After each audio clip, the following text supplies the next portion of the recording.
কেবল 7 দিন গেছে মক্তবে, এখনো আলিফ বা তাসা ভালো করে ঠিক মতো পড়তে পারে না। কোরআনের ছায়া কেবল লেগেছে।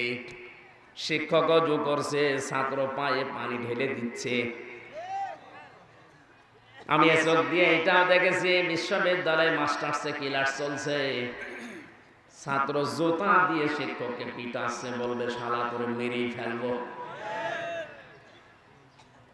এটাও ছাত্র, এটাও ছাত্র। এটা মাত্র 7 দিনে কোরআনের স্পর্শ পেয়ে এটা মানুষের মতো মানুষ হয়ে উঠছে। আর এটা মাস্টার্স করার পরে কোরআন পায়নি, জানোয়ার হয়ে গেছে।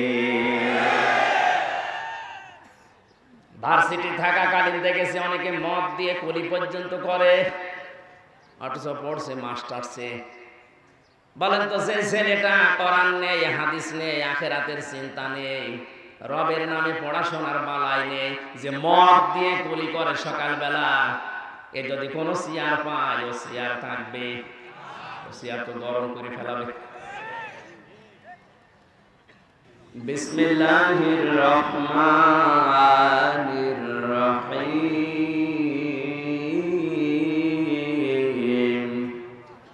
হামিম ওয়াল কিতাবিল মুবিন।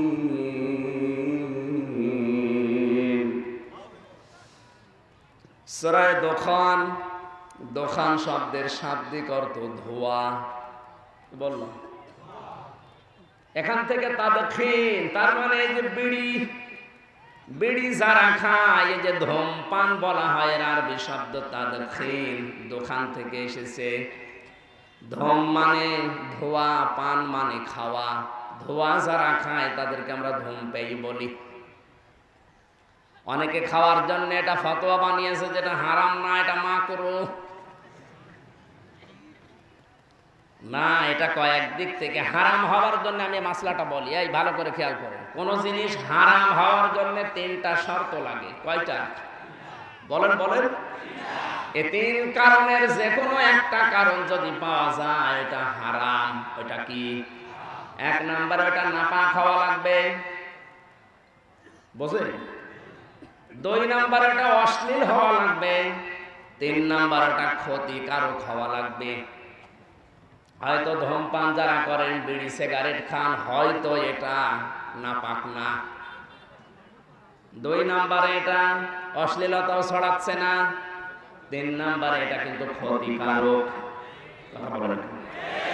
সবচাইতে বেশি ক্ষতি হয় মানুষের লাঞ্চের। পৃথিবীর কোন খাবারে আমি আজ পর্যন্ত লেখা দেখি না যে এটা খেলে মানুষ ক্যান্সারে মরবে, শুধু বিড়ির উপরে লেখা। এই জন্য তাদখিন নামে, ধূমপান নামে, দোকান নামে আল্লাহ একটা সূরা দিয়েছেন। আল্লাহ বলেন হামিম, এর অর্থ কেউ জানে না, যদিও কোন তাফসিরে মুফাসসির লিখেছেন এটা নবীজির নাম। বিশ্ব নবীকে পুরা কোরআনে আল্লাহ 7টা নাম ধরে স্পেশাল ভাবে ডাক দিয়েছেন। ইয়াসিন, তাহা, মুহাম্মদ, আহমদ, আব্দুল্লাহ, মুজাম্মিল আর মুদাসসির। এই 7টা নামে তাকে কোরআনে ডাক দিয়েছেন। হামিম এটা নবীর নাম। কেউ কেউ বলেছে, কেউ কেউ বলেছে না, এটার অর্থ আল্লাহ শুধু জানে, আর কেউ জানে না। ওয়াল কিতাবিল মুবিন, আল্লাহ বলেন স্পষ্ট কিতাবের কসম। কিসের? কোরআনে কারীম কিন্তু স্পষ্ট। অথচ এখানে হাজারো মুসলমান বসে আছে, আমাদের কাছে কোরআন স্পষ্ট না অস্পষ্ট? এখানে কত মানুষ আছে যাদেরকে সূরা ইখলাস ধরলেও 4টা আয়াতে 4টায় ভুল বলবে। বলে কুল হুয়াল্লাহু আহাদ, আল্লাহুস সামাদ। এখানে সামাদ আছে না সমাদ আছে? সোয়াদ মুখ গোল করে বলতে হয়।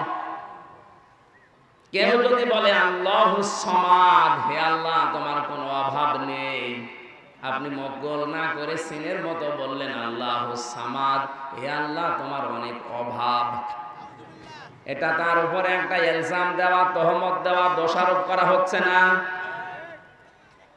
এখানে কোরআন আমাদের কাছে স্পষ্ট নেই, পড়ার ক্ষেত্রে নেই, বোঝার ক্ষেত্রে নেই, আমল করার ক্ষেত্রে নেই, প্রচার করার ক্ষেত্রে নেই। কোন জায়গায় কোরআন আমাদের কাছে স্পষ্ট না। এই জন্য অনেক মানুষ এই ধান্দায় আছে যে জানি না তাই মানি না। না না, কান খাড়া করে শোনেন দিনাজপুরবাসী, ইসলামের কোন বিধান যদি আপনি জানেন কিন্তু মানেন না, আপনার একটা গুনাহ হবে। কয়টা? বলুন বলুন। কারণ জানাও ফরজ, মানাও। জানার ফরজ আপনার আদায় হয়ে গেছে, মানার ফরজ আপনার আদায় হয়নি, এই জন্য একটা গুনাহ হবে। কেউ যদি বলে আমি জানিও না মানিও না, আপনি ডবল গুনাহগার। আপনি জানেন না কেন? এক কথা বলেন না কেন? আপনি জানেন না কেন? এটা আপনার অপরাধ। এ জানার জন্যই তো আল্লাহ এটা পাঠিয়েছেন। এটা শুধু জমা খাওয়ার টাকের উপরে রেখে দেওয়ার জন্য না। বিশ্বনবীকে আল্লাহ যেদিন নবুয়ত দান করেন, ওই দিনই তাকে জিবরাইল 3 বার বুকের ভেতরে জড়িয়ে পড়েছিল। বলেন ইকরা, কি বলেছিলেন? খুব ভালো করে খেয়াল করেন, এখানে শিক্ষা আছে।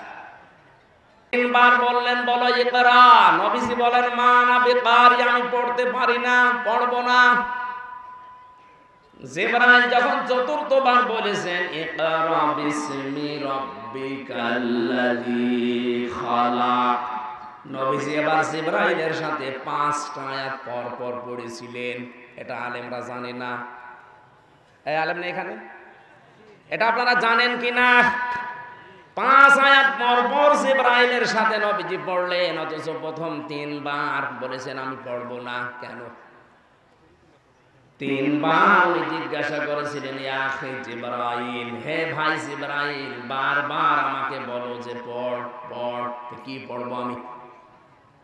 আমাকে তো বলা লাগবে যে কি পড়বো। যখনই তুমি বললে যে বিসমি রাব্বিকা, রবের নামে পড়েন, আমি কিন্তু পড়া আরম্ভ করেছি। এটা আমার উম্মতদেরকে কিয়ামত পর্যন্ত আমি শিক্ষা দিলাম। পড়তে বললেই পড়া যাবে না, পড়া লাগবে রবের নামে। 96% মুসলমান এখানে আমরা আছি, আমরা কি আল্লাহর নামে রবের নামে পড়তে পারছি? দায়িত্বে যারা আছে তাদেরকে আহ্বান জানাবো, আমাদের শিক্ষা ব্যবস্থায় রবের নামে পড়া যেন শুরু করা যায়। এরা রব বাদ দিয়ে যদি অন্য কারো নামে পড়া আরম্ভ হয়, ওই শিক্ষায় মানুষ শিক্ষিত হয় কিন্তু জানোয়ার হয়ে যায়। আমি এ চোখ দিয়ে দেখেছি, কেবল 7 দিন গেছে মক্তবে, এখনো আলিফ বা তাসা ভালো করে ঠিক মতো পড়তে পারে না। কোরআনের ছায়া কেবল লেগেছে। শিক্ষকও জু করছে, ছাত্র পায়ে পানি ঢেলে দিচ্ছে। আমি এ চোখ দিয়ে এটাও দেখেছি, বিশ্ববিদ্যালয়ে মাস্টার্সে ক্লাস চলছে, ছাত্র জুতা দিয়ে শিক্ষককে পিটাচ্ছে, বলবে শালা তোরে মেরেই ফেলবো। এটাও ছাত্র, এটাও ছাত্র। এটা মাত্র 7 দিনে কোরআনের স্পর্শ পেয়ে এটা মানুষের মতো মানুষ হয়ে উঠছে। আর এটা মাস্টার্স করার পরে কোরআন পায়নি, জানোয়ার হয়ে গেছে। ভার্সিটি থাকাকালীন দেখেছি অনেকে মদ দিয়ে কুলি পর্যন্ত করে, অথচ পড়ছে মাস্টার্সে। বলেন তো, যে ছেলেটা কোরআন নেই, হাদিস নেই, আখিরাতের চিন্তা নেই, রবের নামে পড়াশোনার বালাই নেই, যে মদ দিয়ে কুলি করে সকালবেলা, এ যদি কোনো চেয়ার পায় ও চেয়ার থাকবে, ও চেয়ার তো গরম করে ফেলাবে। বিশ্বনবী মুহাম্মদ রাসূলুল্লাহ উম্মতকে শিক্ষা দিলেন, যার তার নামে পড়বা না, পড়তে হবে রবের নামে। জিবরাইল এতক্ষণ বলো না যে রবের নামে পড়ো, তাহলে তো প্রথম বেলায় আমি পড়তাম ইকরা বিসমি রাব্বিকাল্লাযী খালাক। আহ্বান জানাবে এখানে যারা মুসলিম আছেন, আপনার ছেলেকে আপনি ডাক্তার বানাবেন, ইঞ্জিনিয়ার বানাবেন, বৈজ্ঞানিক বানাবেন, ডিসিএস পিটিওনো ওসিসা বানাবেন, কোনো অসুবিধা নেই। আগে কোরআনে কারিমের জ্ঞানটা তাকে দিয়ে ভিতটা তৈরি করে দেন, অন্তত যেন আকাম কোকাম করে না বেড়ায়। ঝিনাইদহ এক টিয়নোর বাড়িতে আমি নাস্তা করছিলাম, চা দিয়েছে আমারে, পেছনে কাপ নেই, পিরিচ ভাঙ্গা। আমি হেসে ফেলেছি। জ্ঞানী মানুষ তো বুঝে ফেলেছে, বলছে হুজুর কেন হাসেন? আমি বুঝেছি, চা দিয়েছি, পিরিচ দিয়েছি, কাপ ভাঙা, এই কারণে আপনি হাসছেন। অথচ গতকালকে আমি যদি একটা সই করতাম আমার 5 লাখ টাকা দিয়ে যেত। খালি সইটা করি না, এই জন্য টাকাটা আমি নিতে পারি নাই। পরবর্তীতে খোঁজ নিলাম কি কি, জানলাম যে ছোটবেলায় কোরআনে কারিম উনি হাফেজ, কোরআনে কারিমের হাফেজ। তাও পুরাটা অর্থ জানে না, কিছু কিছু আয়াতের অর্থ ওনার আয়াতে আছে। এই সুদে ঘুষের আয়াত ওনার মনে আছে যে দুনিয়া একদিকে চলে গেলেও ঘুষ খাওয়া যাবে না। কোরআনে কারিম থাকার কারণে ভাঙ্গা পিরিসে মেহমানকে খাবার দিচ্ছে, তারপরও ঘুষ খায় না। আর কত মানুষ অভাবে বলতে কিচ্ছু নেই, প্রতিদিন ওর লাখ টাকা না হলে পেট ভরে না। কোরআনে কারিমের আয়াত বাদ দিয়ে, কোরআনের নিয়ম নীতি বাদ দিয়ে কেউ যদি ইনকাম করে, উপায় করে, কসম আল্লাহর ওই টাকা আপনার থাকবে না। হয়তো 5 দিক থেকে বিভিন্ন কায়দায় টাকা আসবে, 8 দিক থেকে টাকা চলে যাবে। সূরা তাহার 124 নম্বর আয়াতে আল্লাহ এই আইন দিয়েছেন, ওমান আ'রাদা আন যিকরি ফাইন্না লাহু মাঈশাতান দানকা ওয়া নাহশুরুহু ইয়াওমাল কিয়ামাতি আ'মা। আমার নিয়ম নীতি, আমার কোরআনের আইন বাদ দিয়ে কেউ যদি ইনকাম করে, আমি আল্লাহ ওর জীবনের আয় উন্নতি কোনো বরকত রাখবো না, দঙ্কা সংকীর্ণ করে দেব। চর্ম চোখে দেখতে মনে হবে বহু টাকা পয়সা, বহু সম্মানের মালিক হচ্ছে, কিন্তু আসবে 5 দিক থেকে, যাবে 10 দিক থেকে। এ ঘোষণা কার? নাকি আয়াত আমি বানালাম? এটা যে বাস্তব সত্য, এটা যারা ইনকাম করছে অবৈধ তাদের কাছে খোঁজ নেন। বহু বড় বড় মানুষের সাথে আমার মেশা আছে, আমি দেখেছি টাকা ইনকাম করেছে কিন্তু ভোগ করতে পারে নাই। ওকে আল্লাহ মরণ দিয়ে দুনিয়া থেকে বিদায় করে দেয়, আর ওই সম্পদ ওর ছেলে, ওর মেয়ে, ওর বউ এমন এমন জায়গায় ব্যয় করে, ওর কবরের আযাব আরো বাড়ে। আয়াতের পরবর্তী কথা ছিল নাহশুরুহু ইয়াউমাল কিয়ামাতি আ'মা। দুনিয়া তো গেল সংকীর্ণ জীবন, শান্তি থাকবে না, আর মরণের পরে লোকটা যখন উঠবে তখন অন্ধ হয়ে উঠবে। কি হয়ে? বলেন বলেন, আপনার কাছে কি মনে হচ্ছে? অন্ধ হয়ে কি স্বাভাবিক ব্যাপার? এটা যে কত কঠিন অবস্থা, যাদের চোখ নেই ওদের জিজ্ঞাসা করেন। কুমিল্লায় একবার খাবার খাচ্ছিলাম, পাশে এক অন্ধ, হঠাৎ বিদ্যুৎ চলে গেল রাতের বেলা। আমরা যারা চোখ চিল্লাচ্ছি, ওই তাড়াতাড়ি জানাটার লাগান, হারিকেন নিয়ে এসে আলোর ব্যবস্থা করেন। অন্ধ আমার বাম হাত চেপে ধরে বলছে, হুজুর মাত্র 2 মিনিট কারেন্ট চলে গেছে, আপনি চিল্লাচ্ছেন, অথচ আজ 42 বছর আমার জীবনে কারেন্ট নেই। 2 মিনিটে আপনারা চিল্লান, অথচ 42 বছর দুনিয়া আখিরাত আমার কাছে সমান, আমি কিছুই দেখি না। কই আমি তো চিল্লালাম না। আপনি কি টের পাচ্ছেন কিয়ামতে আপনি অন্ধ হয়ে উঠবেন? শুধু এতটুকু আল্লাহ শেষ করেননি, ক্বালা রাব্বি লিমা হাশারতানি আ'মা আকাদ কুনতু বাসীরা। লোকটা বলবে, রব্বুল আলামিন আমার তো চোখ ছিল, কেন আজ আমি অন্ধ হয়ে উঠলাম, আমাকে চক্ষুষ্মান করে দাও। আল্লাহ ধমক দিয়ে বলবে, চুপ কর। ক্বালা কাযালিকা আতাতকা আয়াতুনা ফানাসিতাহা ওয়া কাযালিকাল ইয়াউমা তুনসা। এই নাফরমান, দুনিয়ায় তোর কাছে আমার আয়াতগুলো এভাবে আলেমেরা, নবীরা, ওয়ারিসরা বলেছিল, তুই শোনার পরে, দেখার পরে, জানার পরেও না জানার ভান করেছিলি। তুই যেভাবে ভুলে গিয়েছিলি আমার আয়াত, আমার আইন, আজকে আমি আল্লাহ তোকে নিচে ভুলে গেলাম। সবচাইতে বড় কঠিন হচ্ছে তাফসিরে এটা লেখা আছে, তুই যে আমার বান্দা, তুই যে আমার বান্দি ছিলি, জীবনে আমি আল্লাহর এই কুদরতি মুখ দিয়ে কোনোদিন তোর নাম হামজা, আসিয়া এটা উচ্চারণ করব না। ও দিনাজপুরবাসী, কি মনে হচ্ছে আপনার? আপনি যদি এখনই চোখ বন্ধ হয়ে যায়, ওই সময় কিন্তু সামনে।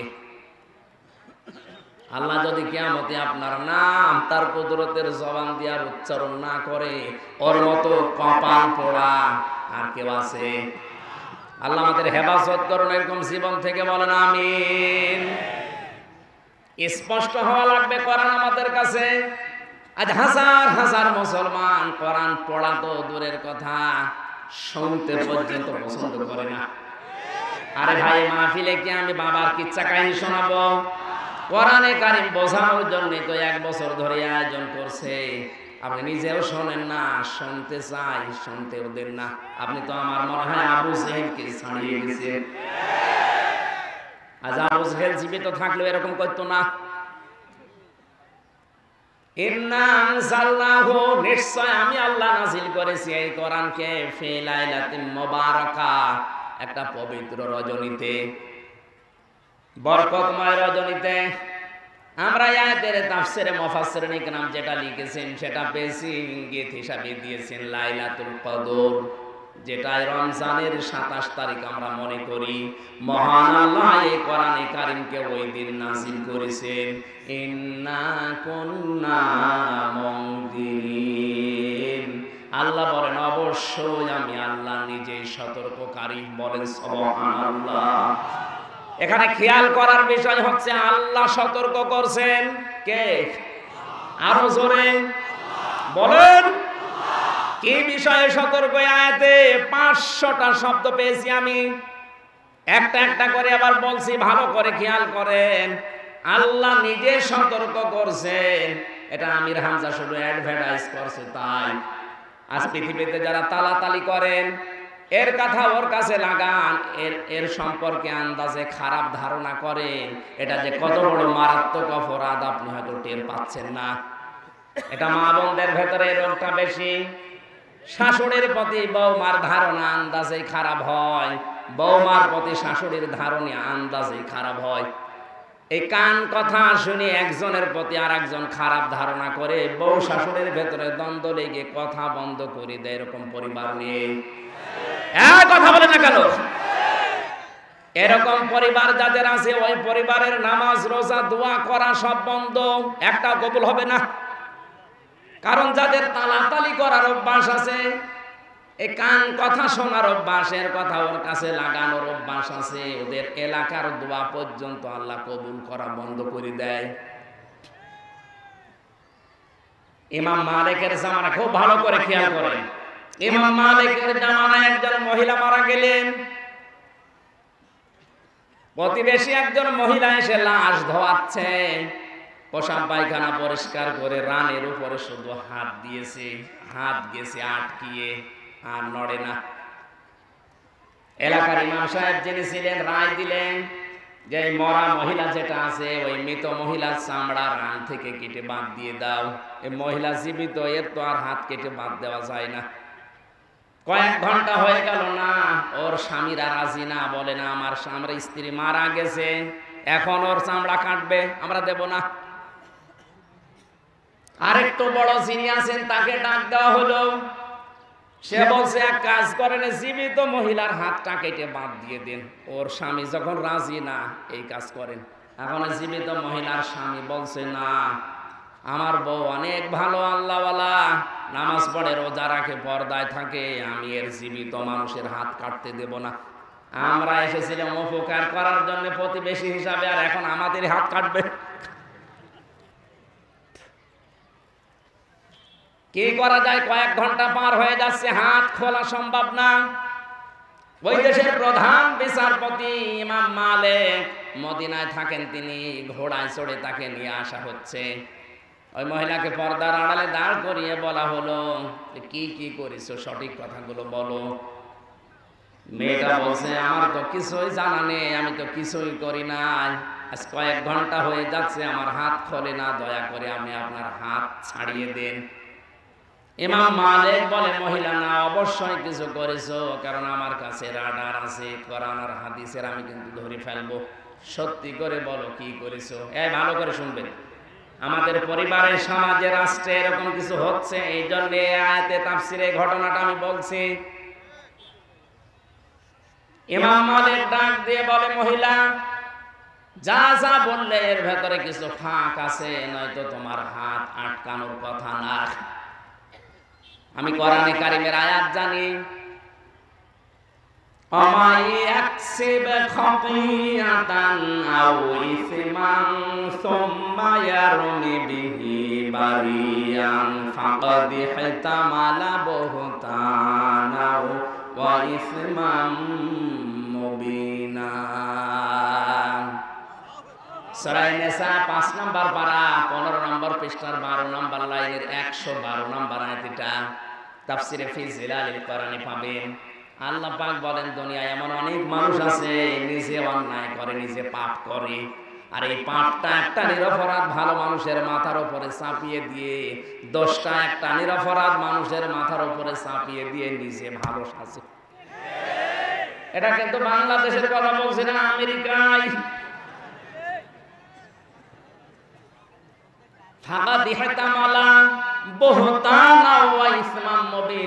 সে যেন প্রকাশ্য পাপের বোঝা বহন করে নিয়ে বেড়ায়। হয়তো মানুষ সে বোঝা দেখে না, যদি দেখতে পেত তাহলে কুকুরের মতো ঘৃণা করত। আমার মনে হয় আয়াতটা যদি বাস্তবে আল্লাহ দেখিয়ে দিত, এখন যে কত মানুষকে আমরা ঘৃণা করতাম এখানেও ছিল।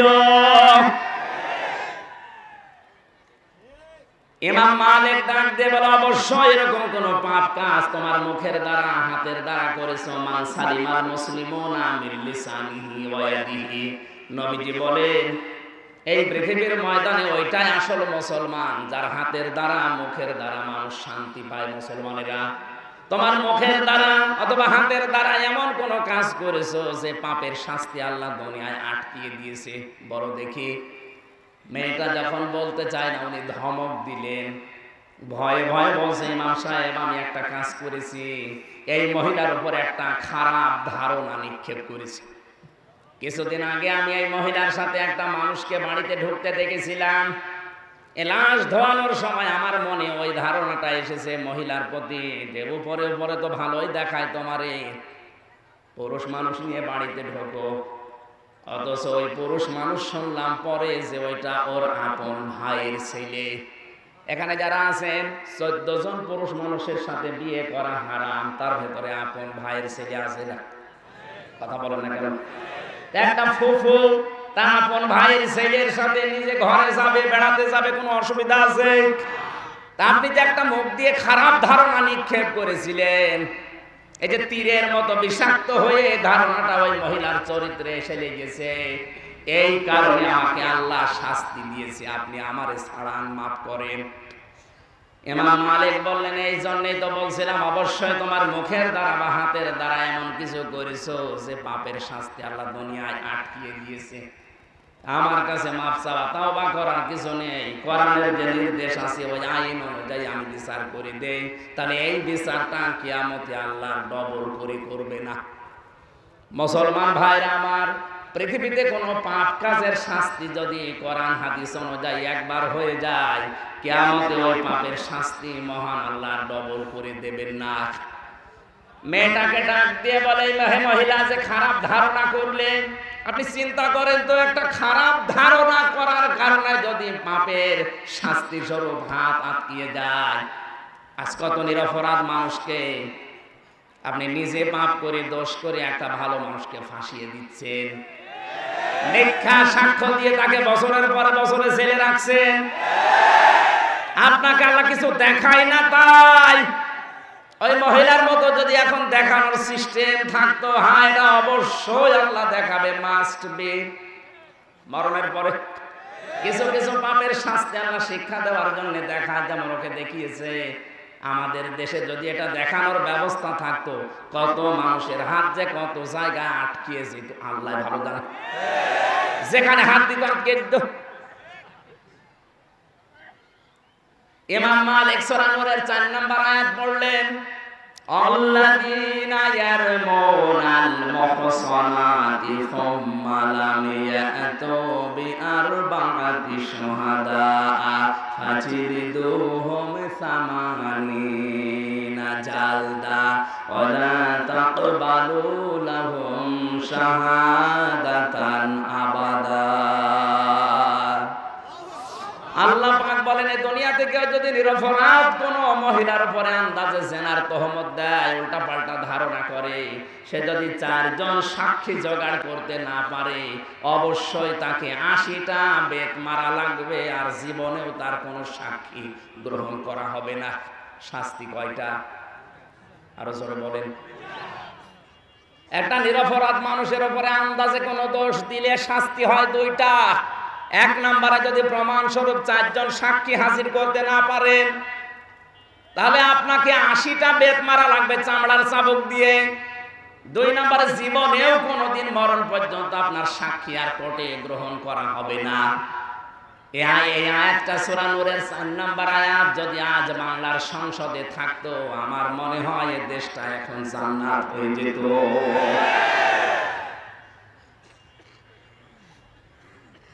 80টা বেত মারার কথা যখন বলেছে, 79টা হয়ে গেছে। মহিলা কাঁদতে কাঁদতে বেহুশ হয়ে যাচ্ছে, কিন্তু না, 80টা মারাই লাগবে।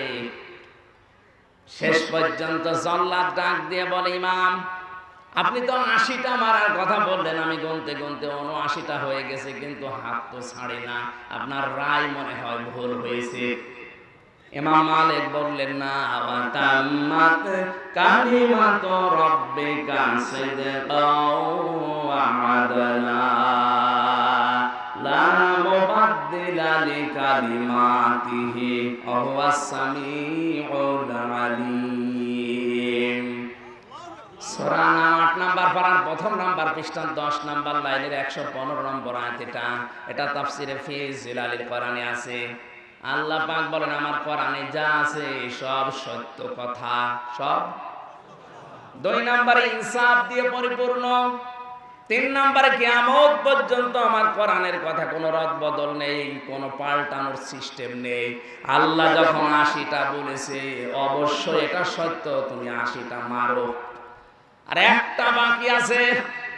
এই সর্বশেষ যখন একটা আঘাত লেগেছে মহিলার শরীরে, চট করে হাত খুলে গেছে। আমি এখান থেকে কয়েকটা শিক্ষা বের করলাম। নিজে অপরাধ করে যদি আপনি নিরপরাধ কোনো মানুষের উপরে চাপিয়ে দেন, ওই শাস্তি আল্লাহ দুনিয়ায় যে কোনো ভাবে আপনাকে দেবে, এরপর আপনার মরণ হবে। এটা কিন্তু বাংলাদেশের আয়াত না, এটা ভারতের আয়াত। হ্যাঁ, আল্লাহ নিজে সতর্ক করছেন এই বিষয়গুলোতে। ওই যে মহিলার স্বামী বলছিল না, আমার মহিলা, আমার মেয়ে, আমার বউ মারা গেছে, তার চামড়া আমি কাটতে দেব না, আমার বউ খুব নেককার মহিলা। এখানে কত স্বামী বসে আছে, বুকে হাত দিয়ে 100 ভাগ বলতে পারবেন যে আমার বউ আমার 100 ভাগ মন মতো? কারা বলতে পারবেন? হাত তোলেন তো। হাত বন্ধ করে দেবে এই ভয়ে। সত্য যেটা সেটা বলছেন, আলহামদুলিল্লাহ। দাঁড়ান,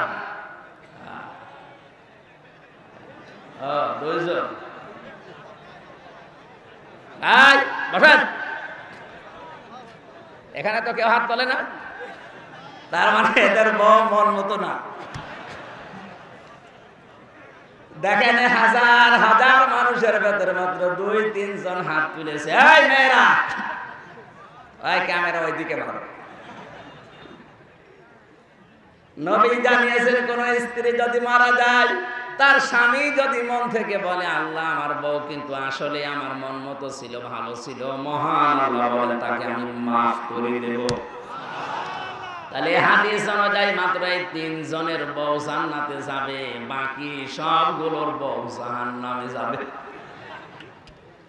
মা বোনদেরকে আল্লাহ খাদিজার মতো, আসিয়ার মতো জীবন গঠন করা তৌফিক দিন, বলেন আমিন। হযরতে আসিয়াকে আল্লাহ নিজে সালাম দিয়েছেন, যে কারণে তার অন্যতম কারণ হচ্ছে হযরতে আসিয়া এই পৃথিবীতে সবচেয়ে বেশি স্বামী ভক্তি করেছিলেন। এত বেশি স্বামীর প্রতি ভক্তি, শ্রদ্ধা এবং খেদমত দিয়েছেন, আল্লাহ খুশি হয়ে তাকে সালাম পাঠিয়েছে দুনিয়ায়, বলেন আল্লাহু আকবার। আর একজন মহিলাকে আল্লাহ জান্নাতে ঘর বানিয়ে দিয়েছেন, তার নাম হযরতে আসিয়া। তিনিও স্বামী ভক্তির কারণে। সম্মানিত মা বোনেরা, কথা বললে ওরা বলে যে আমাদের বিরুদ্ধে বলে না, আমি তো দেখতে পাই যেটা সেটাই বলছি। আসিয়ার মতো এত বড় জানোয়ার মার্কা স্বামী কি আপনার আছে? কথা বলেন। হাতের ভেতরে ব্রেক লাগিয়েছে, মাথার ভেতরে গরম তেল ঢেলে দিচ্ছে, পায়ের ভেতরে ব্রেক লাগিয়েছে, এরপরও স্বামীর জন্য বরদোয়া দেয়নি। বলেছিলেন আল্লাহ তুমি আমাকে বাঁচাও, কিন্তু আমার স্বামীর উপরে তুমি গজব দিও না। আর আপনি একটা সাবান কম হলে বরদোয়া দেন। আপনি মানুষ। মহিলারা অধিকাংশ জাহান্নামে যাবে নামাজ পড়ার কারণে না, রোজা রাখার কারণে না, স্বামীর নাফরমানি করার কারণে। সারা জীবন একটা লোক মাথার ঘাম পায়ে ফেলে সব ঠিক করছে, হঠাৎ একটা শাড়ি কম হয়ে গেলে আপনি রাগারাগি করেন, বরদোয়া দেন, ওর মনে দুঃখ দেন। আল্লাহর কসম আপনার পেছনের সব আমল আল্লাহ ধ্বংস করে দিয়েছে। আল্লাহ মা বোনদের হেফাজত করুন, বলেন আমিন। বউ শাশুড়ির ভেতরে যে নিস্তব্ধ দ্বন্দ্ব চলছে, নীরব দ্বন্দ্ব, এটা বন্ধ হওয়া দরকার আমাদের পরিবারে। খালি কান কথা শোনে, এর কানে ওর কানে কথা শুনে শুনে দুইজনের ভেতরে সম্পর্ক হয়ে গেছে দাঁড় কোমড়ার মতো। অথচ মার মেয়ের মতো সম্পর্ক থাকলে ছেলেগুলো কোনোদিন আলাদা হওয়ার কথা না। কথা বলেন।